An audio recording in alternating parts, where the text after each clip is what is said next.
बिस्मिल्लाहिर्रहमानिर्रहीम। अल्हम्दुलिल्लाहिल्लज़ी ज़िक्रुहु शरफ़ुन लिज़्ज़ाकिरीन व शुक्रुहु फ़ौज़ुन लिश्शाकिरीन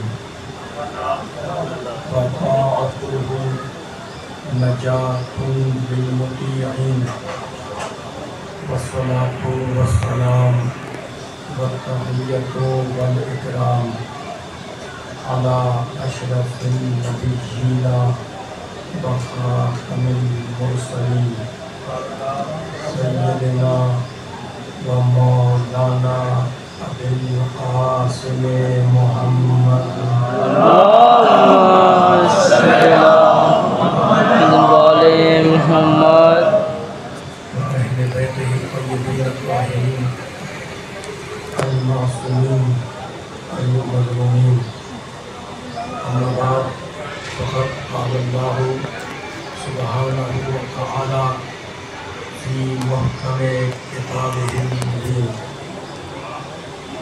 बिस्मिल्लाहिर्रहमानिर्रहीम। सब्बिह इस्म रब्बिकल अअलल्लज़ी खलक़ा फसव्वा।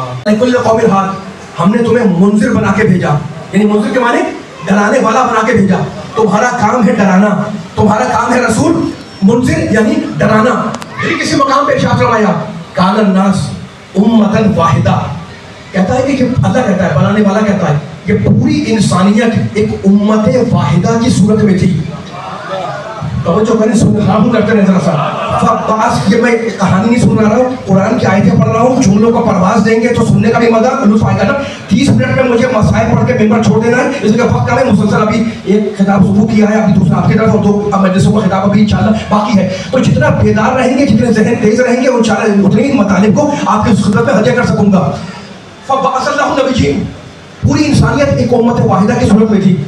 अल्लाह कहता है फिर हमने रसूलों को भेजा, हमने अपने नबियों को भेजा। फबअसल्लाहु नबिय्यीन, हमने नबियों को भेजा और ये कह के भेजा मुबश्शिरीन व मुनज़िरीन, लोगों को बशारत भी दो और इन्हें डराओ भी। मुबश्शिर यानी बशारत दो, मुनज़िरीन यानी नज़ारत करो। हमने नबियों को भेजा कि तुम्हारा काम यह है कि तुम लोगों को खुशखबरी भी सुनाओ और लोगों को डराओ भी, उन्हें इंतजार भी करो, ठीक है ना। तो अब दुनिया में और दीन में फर्क समझ में आ गया। दुनिया वालों ने जितने भी तसव्वुरात पेश किए खुदा के सिलसिले में, उन सबकी बुनियाद थी खौफ, डर, है ना।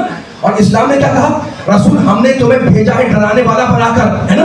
अब तबलीग करो, लोगों को डराओ। तो कैसे डराओ? क्या ताजियाना उठा के डराओ?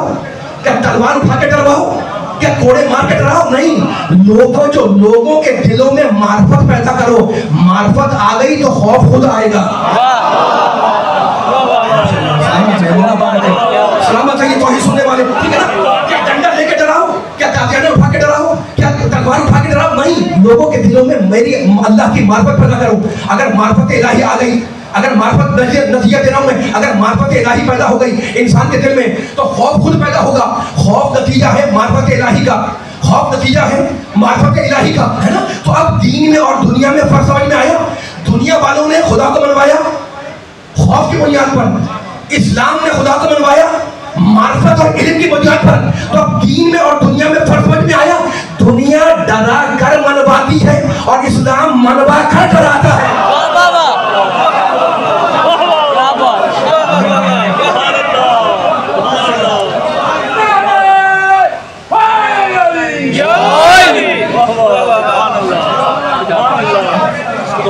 दोनों तरफ है ना। लेकिन वो कहते हैं सूरज की पूजा, चांद की पूजा, जमीन को ज़लज़ला आ गया, सांप ने काट दिया, बिजली कड़क गई, है ना। तो पूजा की गई खौफ की बुनियाद पर। इस्लाम कहता है नहीं, मार्फत इलाही पैदा करो।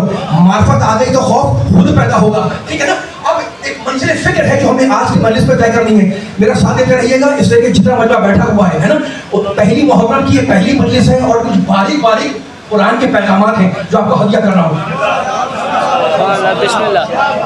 तवज्जो फरमाइएगा। मैंने पहले आपसे कह दिया, मेरे पढ़ने का तरीका ये है, बयान अगर 25 मिनट में, आधे घंटे में मुकम्मल हो जाए तो वो 1 घंटे से बढ़कर है ना। लेकिन इसके बयान के लिए आपकी तवज्जो का इंतहाई मैं मोहताज हूँ उसको, है ना। अच्छा, तो अब अब एक सवाल कर रहा हूँ सुनने वालों से, है ना, दुनिया वालों ने खुदा बनाए, है ना, खुदा बनाए, फला खुदा, चांद की पूजा, सूरज की पूजा, जमीन की पूजा, जानवर का पूजा गया, शेर का पूजा गया, सांप का पूजा गया, है ना।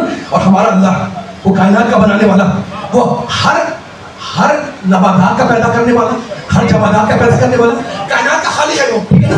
अब सवाल कर रहा हूँ कि अल्लाह हमारा खालिक है, हमें पैदा करने वाला है, क्या जरूरत है कि वो हमें पैदा भी करे और हमें रिस्क भी दे? मेरा सवाल है सारे आलम इस्लाम से मेरा सवाल है कि भाई उसने पैदा कर दिया, है ना, मालिक तू खालिक है हमारा, तू अरहमुर रहीम है, मेरा खालिक भी अल्लाह, इनका खालिक भी अल्लाह, उनका खालिक भी अल्लाह, जमीन का खालिक अल्लाह, आसमान का खालिक अल्लाह, है ना। तो उसने पैदा कर दिया, अब जरूरत क्या है कि वो हमें रिस्क फराहम करता रहे, हमें रिस्क देता रहे, है ना। अब इस सवाल के जवाब को समझने के लिए हमें सरसरी तौर पर सूरह हमद को समझना होगा। अगर हम इतना मशहूर सूरा, ये बच्चे मेरे सामने बैठे हुए, नौजवान बैठे हुए, है ना, इतना मशहूर सूरा, लेकिन देखो कुरान वो किताब है आफाकी किताब, लाफानी किताब, है ना, जो ज़मान और मकान पर मौजूद नहीं है, ज़मान और मकान पर मौजूद है, यानी ज़मान और मकान की दस्तरस में नहीं है, उससे ऊपर माफो किताब है, अल्लाह की किताब है। तो पैदा कर दिया, पैदा करके छोड़ दे, जरूरत क्या थी कि हमें खाना दे, हमें रोटी दे, हमें रिस्क फराहम कर दे, हमें सांस अता करे, ठीक है ना, ये सवाल है ना। तो अब इस सवाल के जवाब के लिए हमें समझना पड़ेगा कि सूरह हम का पैगाम क्या है। सूरह हम का पैगाम समझ में आ गया तो उसकी फिर आ जाएगा, ठीक है ना। अब चले सूरह, अच्छा देखिए, सूरह हम का नाम सूरह फातिहा भी है, फातिहतुल किताब, इसे सूरह हमद भी कहते हैं, फातिहतुल किताब भी कहते हैं, उम्मुल किताब भी कहते हैं, उम यानी माँ, उम यानी असल, तो पूरी किताब की असल है जब सूरह हम। मेरे दोस्तों, मैं देखे बरसों हो गए यहाँ पढ़ते हुए इस पर, है ना, बारीक मौसम मैंने छेड़ा हुआ है आपके सामने, तफसीर कुरान का मेरे साथ दिएगा, इसलिए अपने बैठे हुए, मैं खिताबत नहीं कर रहा, है ना, जुमले को परवास देना आपका काम है, बयान करना मेरा काम है, मौला से ताईद मांगकर, है ना, भीख मांगकर ये जुमले आपको हदिया कर रहा हूँ, उस सवाल का जवाब तलाश करना है। अच्छा, तो अब पहले इंट्रोडक्शन हो जाए सूरह हमद का, कि सूरह हमद क्या है। फातिहतुल किताब है, उम्मुल किताब है, सूरह हमद है, ये सारे नाम है ना सूरह हमद के।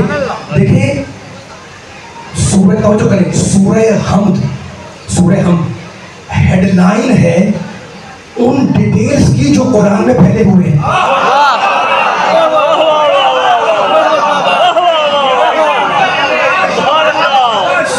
मैंने कहा मेरा साथ करें, बहुत कम है। सूरह हम बार बार अपील नहीं करना पड़े, सूरह हम फेहरिस्त है, इंडेक्स है, फेहरिस्त है उन मज़ामीन की जो कुरान में फैले हुए हैं। तो अब पहली मंजिल पर हमें कुरान के मज़ामीन देखने होंगे कि भाई कुरान के मज़ामीन है क्या, है ना। तो अब कुरान के मज़ामीन को बयान करने बैठ जाए तो सैकड़ों ये मौजू है, वो मौजू है, ला रतबिन वला याबिसिन इल्ला फी किताबिन मुबीन, कोई खुशखबर ऐसा नहीं है जो कुरान में ना हो। किसी के क्या मजाल जो कुरान के मज़ामीन को तय करे, लेकिन उलमा ने, मुफस्सिरीन ने कुरान के तवज्जो करें, बड़ा अहम पैगाम है आज के मजलिस का। कुरान के अहम तरीन मज़ामीन को उलमा ने, मुफस्सिरीन ने 4 मौज़ूआत पे तक़सीम किया। कुरान के 4 बड़े मौज़ूआत हैं जिनमें कुरान फैला हुआ है। पहला मौज़ू अक़ाइद है, कुरान उसूल दीन पे बात करता है, तौहीद, अदल, नबूवत, इमामत, क़यामत, है ना, बेशतर हिस्सा कुरान का अक़ाइद पर फैला हुआ है। ये एक मौजू। दूसरा मौजू कुरान का अहकाम, नमाज कैसे पढ़ो, रोज़ा कैसे रखो, इबादत कैसे करो, अहकाम कैसे बचाओ, ये दूसरा मौजू। तीसरा मौजू तज़किरे अंबिया,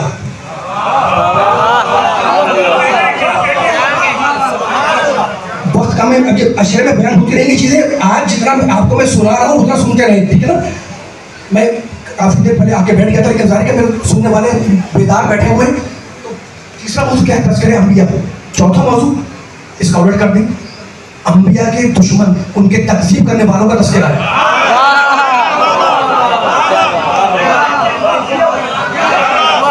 4 मौजू हो गए। मौजूआत बहुत से सेकंड में बुनियादी तौर पर कुरान के 4 मौजू है ना, अकायद है यानी उसूल दीन है, अहकाम है, इबादत है, तज़किरे अंबिया, तज़किरे दुश्मनाने अंबिया, ठीक है ना, ये 4 मौजू है। अब सूरह हम का मुतालिया करें और देखें कि ये सारे चारों सब्जेक्ट सूरह हमद में मौजूद है या नहीं।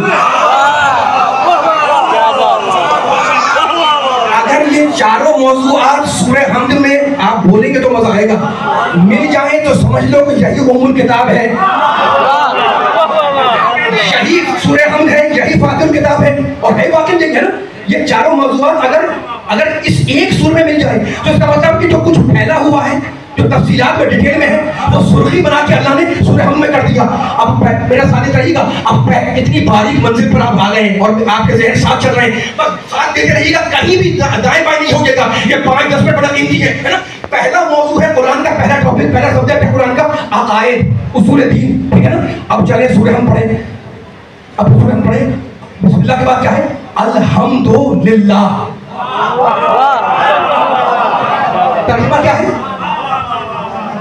अल्हम्दो, सारी तारीफें उस अल्लाह के लिए सज़ावार है।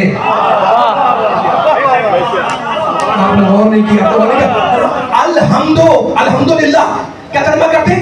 सारी तारीफें दुनिया में, कायनात में, जमीन पर, आसमान पर, हवा में, फजा में, दरिया में, खुशकी में, जहां जहां जितनी तारीफें हम पाई जाती हैं वो सारी किसके लिए सज़ावार है? अल्लाह के लिए। तो अगर कोई उसका शरीक होता तो तारीफें उसके लिए भी होती। माशाल्लाह माशाल्लाह।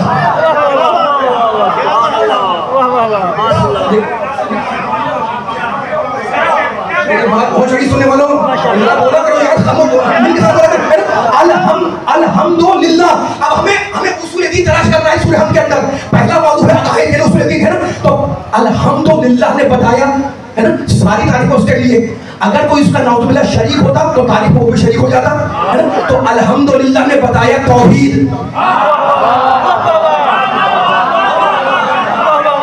अल्हम्दुलिल्लाह ने बताया तौहीद, है ना। पहला अकीदा क्या उसूल दीन का? अल्हम्दुलिल्लाह रब्बिल आलमीन। वो आलमीन मेरा साथ देने वालों है, आप बोल ही नहीं रहे, आवाज नहीं आ रही है। मैं कुरान से उसूल दीन साबित कर रहा हूँ। अल्हम्दुलिल्लाह ने बताया तौहीद, कोई शरीक नहीं है उसका, है ना, सारी हम उसके लिए। रब्बिल आलमीन, वो आलमीन का पालने वाला है। भाई क्या जरूरत है कि वो पाले, क्या जरूरत है कि वो परवरिश करे? उसने पैदा कर दिया, बस पैदा कर दिया। अब इंसान जाने उसके मसाइब जाने, इंसान जाने उसकी प्रॉब्लम जाने, है ना। उसने पैदा कर दिया तो कर दिया। अब क्या जरूरत है? वो कौन सा रिश्ता है अब तो माबूद के दरमियान, जिसमें वो कह रहा है कि वो आलमी तरफ है, पालने वाला है, वो परवरिश करता है। तो सवाल यह है कि जरूरत क्या है कि वो परवरिश करे? जरूरत क्या है? तो अजीजों जरूरत इसलिए है कि अगर वो पैदा करके छोड़ देता तो जुल्म हो जाता। क्योंकि वो रब्बुल आलमीन है, इसलिए मकाम अजल पर है।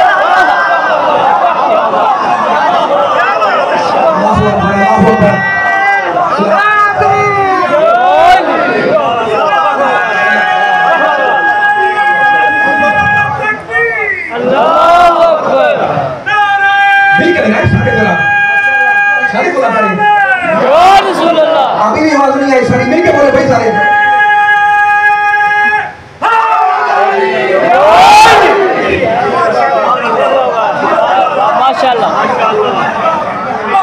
गुफ्तगू तवील नहीं हो पाएगी कि ये घंटों का मौजू है जो छड़ा हुआ है ना। और पूरी किताबों के खुलासे आपको बयान कर रहा हूँ, मौला से भीख मांग के, मदद मांग कर, ठीक है ना। तो अल्हम्दुलिल्लाह सारी तारीफ अल्लाह के लिए। साथ रहे जहन को अचानक के अल्हम्दुलिल्लाह। मैंने कहा तकरीर खत्म हो जानी है 30 मिनट के अंदर। अल्हम्दुलिल्लाह ने बताया तौहीद कि वो अकेला है, कोई उसकी जात में शरीक नहीं है। अगर होता तो उसकी भी तारीफ होती, उसकी भी हम्द होती। और रब्बिल आलमीन ने बताया कि वो परवरिश करने वाला है। भाई क्यों करे परवरिश? पैदा करके फेंक दे? कहा नहीं। अगर पैदा करके छोड़ दे तो जुल्म आ जाए। तो क्योंकि वो रब्बुल आलमीन है इसलिए मकाम अदल में फायदा है। तो अल्हम्दुलिल्लाह तौहीद और रब्बिल आलमीन अदल, है ना। अर्रहमानिर रहीम, वो रहमान है, वो रहमान है, वो रहीम है ना। वो मरकज़ है रहमत का, वो ऐने रहमत है। तो जब वो ऐने रहमत है तो उसकी रहमत का तकाज़ा ये है कि वो हमारे जिस्म के तकाज़े भी पूरा करे, हमारी अकल का तकाज़ा भी पूरा करे। यानी वो जिस्म का भी रिज़्क़ दे और अकल का भी दे। रिज़्क़ जिस्म के लिए मादी रिज़्क़ रखा और रिज़्क़ अकल के लिए अंबिया भेजे। माशाल्लाह माशाल्लाह। अल्हम्दुलिल्लाह तौहीद रब्बिल आलमीन अदल अर्रहमान अर्रहीम है ना, वो मादी रिस्क भी देगा, वो मानी भी देगा। जिस्म के रिस्क के लिए उसने रिस्क मादी फराहम किया, और अकल के रिस्क के लिए उसने हिदायत की। और हिदायत में अंबिया भी है, इमाम भी है, नबूवत भी आ गई, इमामत भी आ गई।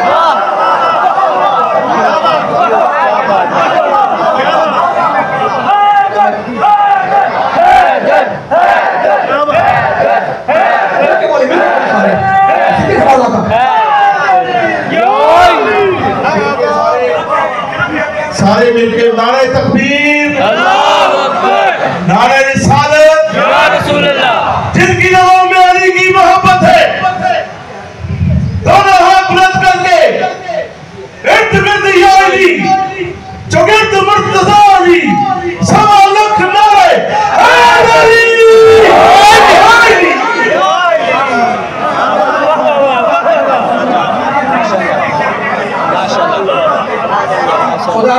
आपके पाकीज़ा ज़हनों को सलामत रखे, मौला आबाद रखे, मौला सलामत रखे। ठीक है, गुफ्तगू जिस मर्ज़ पे आ रही है, ये दर्स कुरान है, मैं खिताबत नहीं कर रहा, लेकिन आप जुमलों को परवाज़ दे रहे हैं, तो मेरा दिल चाह रहा है मेरे बच्चों नौजवानों तेरे जुमलों को पीछे दोबारा उठाओ ताकि जुमला मुकम्मल हो जाए। अल्हम्दुलिल्लाह ने बताया तौहीद, रब्बिल आलमीन ने बताया अदल, अर्रहमान अर्रहीम ने बताया कि वो उसकी रहमत का तकाज़ा ये है कि वो रिज़्क़ जिस्म भी फराहम करे, रिज़्क़ अक़ल भी फराहम करे, है ना। जिस्म के रिज़्क़ के लिए मादी रिज़्क़ दिया, रिज़्क़ अक़ल के लिए अंबिया दिए, आइम्मा दिए, और अर्रहमान अर्रहीम के बाद फर्क कहता है मालिक यौमिद्दीन, वो क़यामत के दिन के मालिक है। तो पांचों लफ्ज़ों में पांचों उसूल दीन आ गए।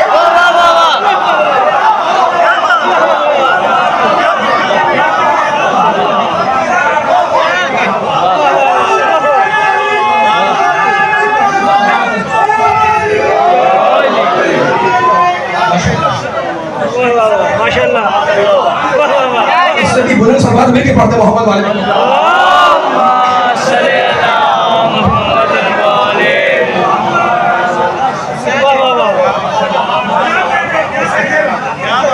थोड़ा मेरा साथ देंगे आप यकीन जाने, आज कह रहा हूँ मैं, आइंदा भी शायद कहता रहूँ मैं, मुझे माफ करें, इतनी मजबूरी होती है यहाँ तक इस अरसे दराज गुजर के यहाँ इस मेंबर पे मुझे हाजिरी देते हुए, ठीक है ना। और मुसलसल मजलिसों का खिताब है कि यहाँ से पढ़ के मैं भारी हो जाऊँ तो भी घंटा पढ़ सकता हूँ, है ना। तो जिन्हें आपके जहन में मेरा साथ दिया, मैं वाकई एक एक सुनने वाले का शुक्रगुजार हूँ, लेकिन बस इसी तरह से रखिएगा बयान को ताकि बयान आगे बढ़ जाए, ठीक है ना। तो अब अल्हम्दुलिल्लाह ने बताया तौहीद, रब्बिल आलमीन अदल, अर्रहमान अर्रहीम, नबूवत भी, इमामत भी, मालिक यौमिद्दीन, क़यामत के दिन का मालिक है ना। तो चार बुनियादी मौज़ूआत में पहला है तौहीद, पहला है अक़ाइद, उसूल दीन, है ना।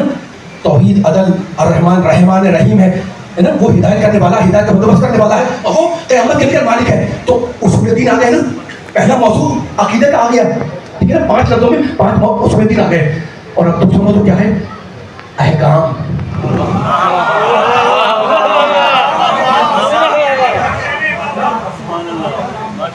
दूसरा मौजू अहकाम, ठीक है ना।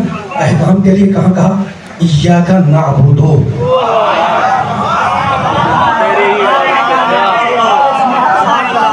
परवरदिगार हम अपनी सब भूल रहे, मैं क्या कह रहा हूँ, मैंने यही कहना, मुझे कुरान की आयत ही पढ़नी है, मैं कुछ नहीं कह रहा हूँ। अल्लाह बोल रहा है अहकाम कहाँ ढूंढे, कहीं नहीं ढूंढो, इय्याका नअबुदु, परवरदिगार हम फ़कत और फ़कत तेरी इबादत करते हैं, है ना। अब मुझे बताएं, ये मेरे बुजुर्ग नौजवान बच्चे बैठे हैं, जितना मजमा बैठा हुआ है यहाँ से वहाँ तक, मुझे बताएं भाई हम फ़कत और फ़कत तेरी इबादत करते हैं। इबादत क्या फ़कत नमाज पढ़ने का नाम है? इबादत है क्या फ़कत रोज़े रखने का नाम? क्या फ़कत हज करने का नाम? क्या फ़कत ज़कात देने का नाम? है ना। नहीं, नमाज भी इबादत, रोज़ा भी इबादत, हज भी इबादत है। लेकिन इबादत का मफ़हूम आम ये है, मफ़हूम आम ये है कि अपनी पूरी जिंदगी पर मर्ज़ी इलाही को तारी करो।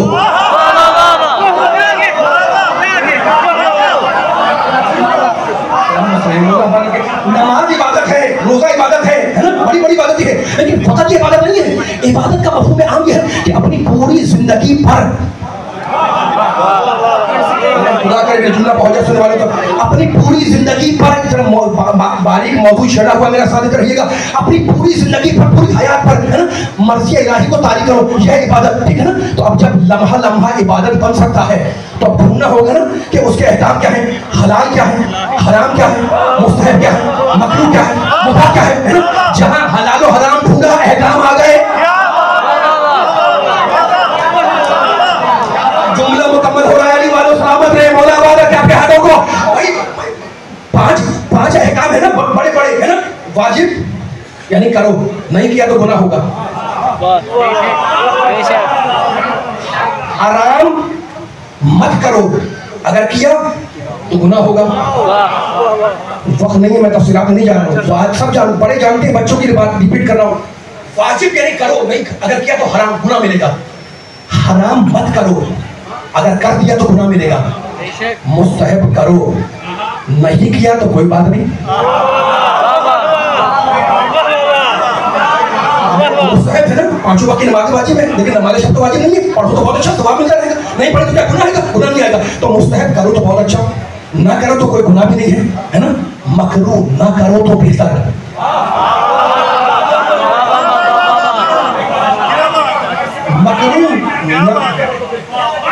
थोड़ा सा बोले जरा मेरे साथ, मैं थक रहा हूँ, थोड़ा सा बोले। मकरूह ना करो तो बेहतर है ना, ना करो तो बेहतर। कर दिया तो कोई गुनाह भी नहीं, और तौबा चाहे करो चाहे ना करो।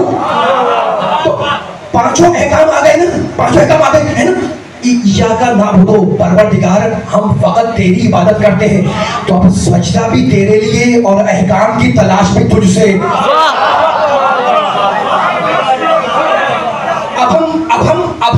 अब हम अहकाम की तलाश के लिए किसी और के पास नहीं जाएंगे, है ना। हमें वाजिब चाहिए तुझसे मांगेंगे, हराम समझेंगे तुझसे समझेंगे, मकरूह क्या है तू बताएगा, मुस्तहब क्या है तू बताएगा, मुबाह क्या है तू बताएगा, है ना। तो इबादत भी तेरी, अहकाम की तलाश भी तुझसे, ठीक है ना। अब उसूल दीन समझ में आ गए, अहकाम समझ में आ गए, अहकाम इय्याका नअबुदु में आ गए ना। अब वाली वाले जुमला कहना चाहता हूं मैं, और जुमला मैं नहीं कह रहा हूं मैं। देखो उसूल दीन भी आ गए और फुरूअ दीन भी आ गए, है ना। इबादत यानी फुरूअ दीन, अकायद यानी उसूल दीन। एक जुमला कहना चाह रहा हूं मैं, और वो जुमला ये है कि सूरह हम्द की तरतीब में पहले उसूल दीन है, बाद में फुरूअ दीन है। ऐसा ही है ना, अभी तो मैंने बयान किया। थोड़ा सा बोले गुजर गया रखा। उसूल हमद ने जो तरतीब बताई है उसमें पहले क्या है? तो बोलिएगा मेरे साथ साथ, गर्मी का मौसम है लेकिन थकन को दूर करें ताकि पढ़ने का लुत्फ आए, है ना। कुछ चीजें होती हैं जो मजमा पढ़वा देता है और आदमी को अंदाजा नहीं होता, और उसी तरह समातों को रखें। 25-30-40 मिनट के अंदर बयान खत्म हो जाए, मैं मसाइल पढ़ के आपसे इजाजत ले लूं। तो तरतीब सूरह हमद ने बताया कि पहले अकायद, पहले उसूल दीन, बाद में फुरूअ दीन, और फजीलत में भी उसूल दीन अफजल है। उसूल दीन की फजीलत है फुरूअ दीन के ऊपर। मुझे पता नहीं, बच्चों को कह रहा हूं मैं भाई, उसूल जमा है असल की, असल के माने जड़, फुरू जमा है फर्क की, फर्क के माने शाख। उसूल जड़े, फुरू शाखें, है ना। बस यही तो मुझे कहना था, उसूल है जड़े, फुरू है शाखें, है ना। अगर शाखों को तलाश दो तो उसके मुकाबले पर दूसरी शाख निकल आएगी, लेकिन अगर जड़ को काट दो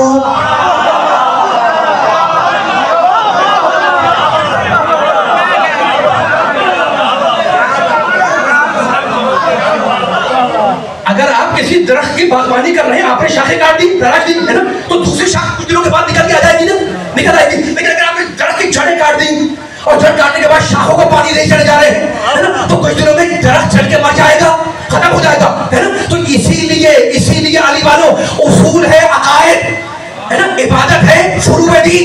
इसीलिए अज़ान में पहले है अल्लाह की किबरियाई का ऐलान। भाई अज़ान पढ़ो, क्या कहते हो? अल्लाहु अकबर, उसकी किबरियाई का ऐलान, है ना। उसके बाद क्या कहते हो? अशहदु अल्ला इलाहा इल्लल्लाह। उसके बाद क्या कहते हो? तौहीद के बाद क्या कहते हो? अशहदु अन्ना मुहम्मद रसूलुल्लाह, है ना। मैं मोहम्मद के रसूल रिसालत की गवाही देता हूँ। उसके बाद क्या कहते हो? अशहदु अन्ना अलीय्यन वलीयुल्लाह। तो पहले है तौहीद, अज़ान के आगाज में पहले तौहीद, फिर रिसालत, उसके बाद इबादत, ऐसे है ना। पहले अकीदे को दोहराया, और जब अकीदे को दोहरा दिया तो अब मुअज्जिन ने कहा हय्या अलस सलाह।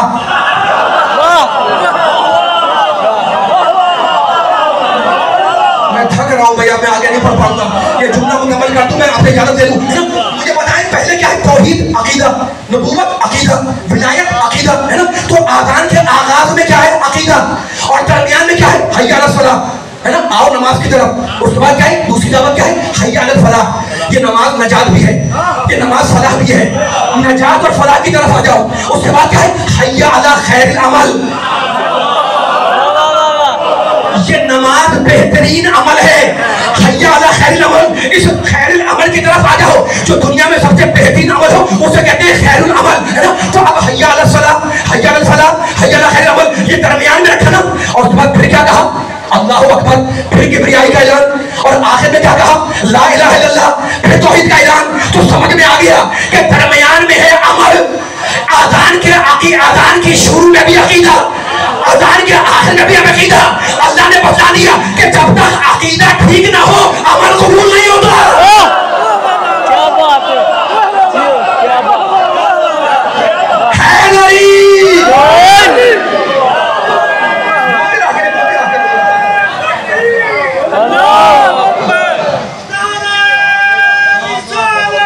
या रसूल अल्लाह।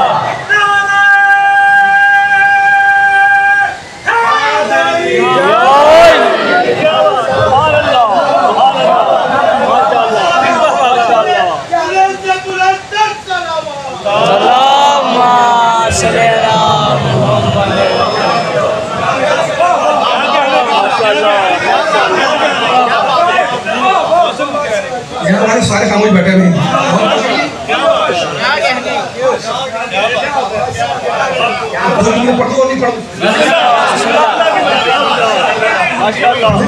खत्म हो गया। मैं बार बार आपसे कह रहा हूँ, बस नहीं होता है ना।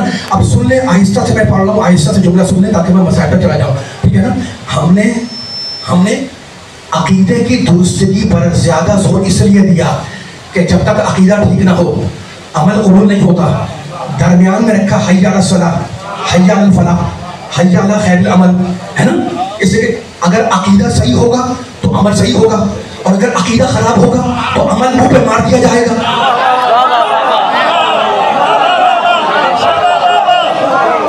हो गई मेरी बात। जरा सा बोले नौजवान, तो जरा बोला करें मेरे साथ साथ मिलकर। थको नहीं वालों भाई, बोलो पीछे वाली बोलो, है ना। हमने अकीदे पे जोर इसलिए दिया कि जब तक अकीदा ठीक ना हो अमल कबूल नहीं होता।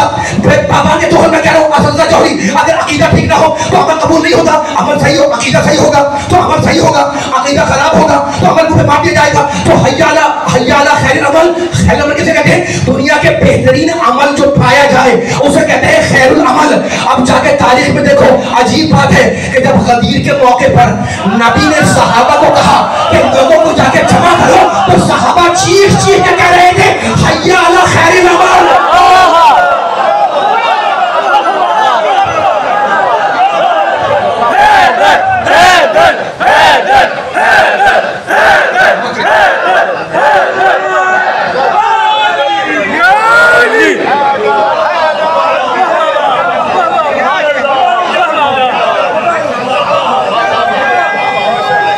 मिलके सारे लगाए, जब सब लगाते मिलके।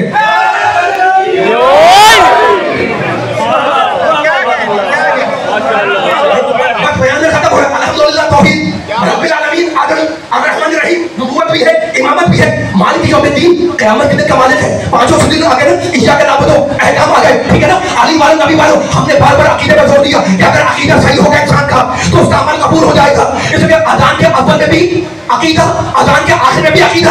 अगर अकीदा ठीक हो तो अमल कबूल हो जाता है ना।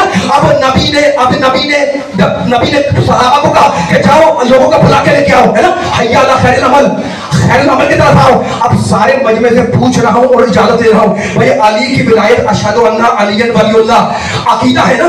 तो जब अली की विलायत का ऐलान होगा तो अकीदे का ऐलान होगा। ये अमल तो नहीं है ना। अमल कहते हैं करने को,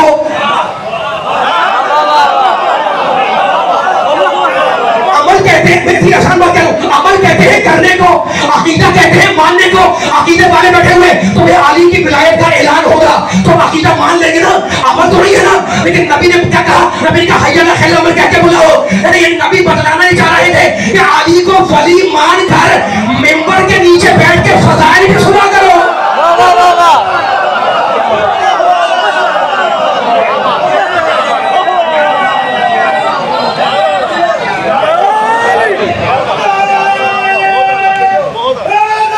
या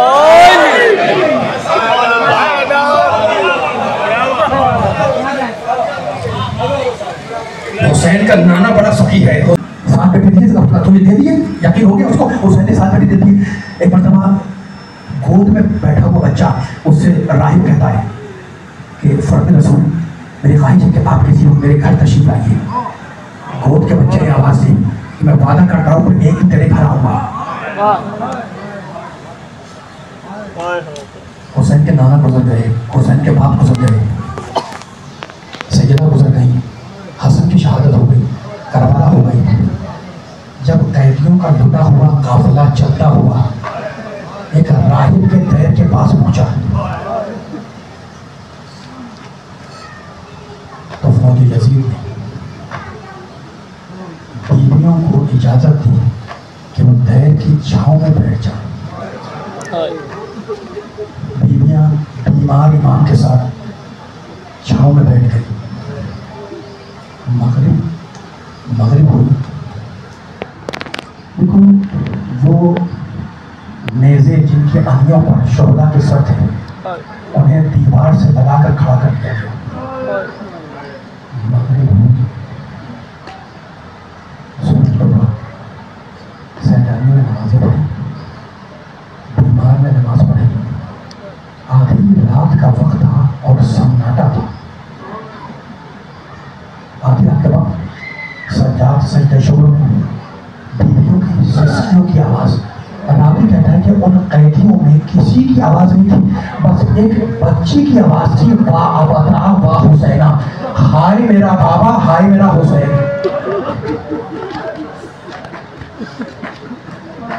आप मातम कर रहे हैं, बस वक्त नहीं है मेरे पास, मैं मसवाइब ख़त्म कर रहा हूँ। जानते ये आवाज़ जब राहिब के दैर में पहुंची तो बीवी ने, राहिब की बीवी ने राहिब को उठाया और ना देख ये बाहर जो कैदी हैं उनमें कोई कैदी हुसैन का नाम लेकर रो रहा है। तो जब वो हुसैन का नाम लेता है ना तो मेरे दिल में खराजात होता है कि हुसैन तो वो है जिसने मुझे 7 बेटे दिए थे। तो जाओ जाके बाहर जाके कह दो कि जिसका चाहे नाम ले, हुसैन का नाम न ले। हुसैन तो मुझे बेटे पैदा करने वाला है ना। राहिब बाहर आया, आकर शहजादी ज़ैनब के पास आया और कहा बीबी मुझे कोई एतराज़ नहीं, तुम दैर के किनारे रो, मुझे कोई एतराज़ नहीं, लेकिन ये हुसैन का नाम लेके ना रो, इसलिए हुसैन का हम पर एहसान है। ये जो 7 बेटे हैं ना ये मुझे हुसैन ने अता किए थे। कहा राहिब चला जा, अब ये बच्ची हुसैन का नाम लेके नहीं रोएगी। तुम खुशकिस्मत हो ना, हुसैन का नाम लेकर रो रहे हो, है ना। और राहिब फटा अभी अपने दैर में दाखिल होना चाहता था कि कहीं से राहिब के कानों में आवाज आई और राहिब मेरा सलाम कबूल कर। अब जो राहिब ने मुड़ के देखा तो एक कटे हुए सर से नूर साथे था। राहिब ने उस चेहरे को सलाम किया, भागता हुआ खूनी के पास आया और कहा ये कुछ देर के लिए ये सर मुझे दे दे। कहा नहीं, मैंने अहद किया है कि इस सर को यजीद के सामने खोलूंगा ताकि यजीद से मैं इनाम पाऊं। कहा कितने इनाम की तवक्को है? कहा 10,000 दिरहम। राहिब गया 10,000 दिरहम की पोटली लेकर आया और कहा ये 10,000 दिरहम मिल ले और कुछ देर के लिए ये सर मुझे दे दे। खूनी ने हुसैन का सर खोला और राहिब के हाथ में रखा और राहिब अपने मुसल्लागाह में आया, सर को मुसल्ला पे रखा और कहा मैं ये तो समझ गया कि आप अल्लाह के कोई महबूब है, लेकिन ये कुछ तो बतला दे कि आप हैं कौन। एक बदवा कटे हुए सर से आवाज आई कि राहिब तूने मुझे पहचाना नहीं और तू मुझे पहचान भी नहीं सकता, इसलिए कि जब तूने मुझे पहली बार देखा था तो मैं अपनी नाना की गोद में था। अल्लाह। अब ये राहिब हुसैन के सर से बातें कर रहा था कि इतने में हाथे पे गैबी ने आवाज दी, राहिब अपनी आंखों को झुका ले, हवा आ रही है, सारा आ रही है। राहिब आंखों को झुका के 2 जानू होके बैठ गया।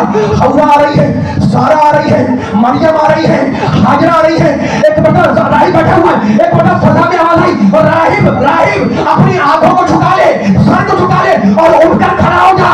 अरे हुसैन की मां फातिमा ज़हरा आ रही है। ये तुम्हारा रोना नहीं तो सच झुका लो, ये तुम्हारा रोना उस बीबी की तमन्ना थी जिसने अपने बाबा से पूछा था कि बाबा जब कोई नहीं होगा तो मेरे लाल पर रोएगा कौन। कहा था ना रसूल ने बेटी घबराओ मत, अल्लाह एक कौम को पैदा करेगा जिसके मर्द हुसैन के मर्दों पर रोएंगे। जिसकी औरतें हुसैन की औरतों पे रोएंगी। बच्चा है, उसने सुन लिया कि मैं भूखा प्यासा मारा जाऊंगा। बस आखिरी जुमला, एक मतलब बच्चा उठकर अपने नाना के पास आया, कहा नाना मेरे ऊपर रोने वाले पैदा होंगे ना? कहा हाँ बेटा। कहा नाना आप मेरे रोने वालों के साथ क्या सुलूक करेंगे? कहा बेटे मैं शाफई पैगंबर हो रहे, बेटे मैं शाफई महशर हूँ, तेरे रोने वालों की शफाअत करूंगा। खुदा आपके आंसुओं को रोमाले सकीला में जला दे। अल्लाह के सामने ये वो दिन शुरू हो गए जिनकी याद मनाने के लिए हमारी माओ ने हमें पैदा किया। बेटी मत करो, मैं शाफे महशर तेरे रोने वालों की शफाअत करूंगा। बच्चा, छोटा बच्चा आया अपने बाबा के पास, कहा बाबा तुम क्या सुलूक करोगे? कहा बेटे मैं साक़ी कौसर हूं ना, सबसे पहले तेरे रोने वालों को हौज़े कौसर से सलाम करूंगा। खुदा आपकी आवाज़ों को अबरहम करे, खुदा आपके पुरज़े को कबूल फरमाए। बच्चा खुश हो गया, आया अपने भैया हसन के पास, छोटा बच्चा है ना, भैया तुम क्या दोगे? कहा मैं जवानाने जन्नत का सरदार हूँ, मैं सरदार जन्नत पहुंचाने जन्नत हूँ, तेरे रोने वालों को जन्नत में दाखिल करूंगा। जब अम्मा से वादा ले लिया, जब बाबा से वादा ले लिया, नाना से वादा ले लिया, भैया से वादा ले लिया, तो अब मख्तर ने देखा कि बच्चा चलता हुआ आया और आकर अपनी अम्मा की गोद में बैठ गया। कहा अम्मा आप क्या दोगी? एक बता सैयदा ने एक चीख मारी और कहा मेरे बेटे, ये तेरी दुखियारी माँ, ये तेरी नादार माँ तेरे रोने वालों को क्या दे सकती है? कयामत के दिन जन्नत के दरवाजे पर अपने बालों को बिखरा के बैठ जाएगी कि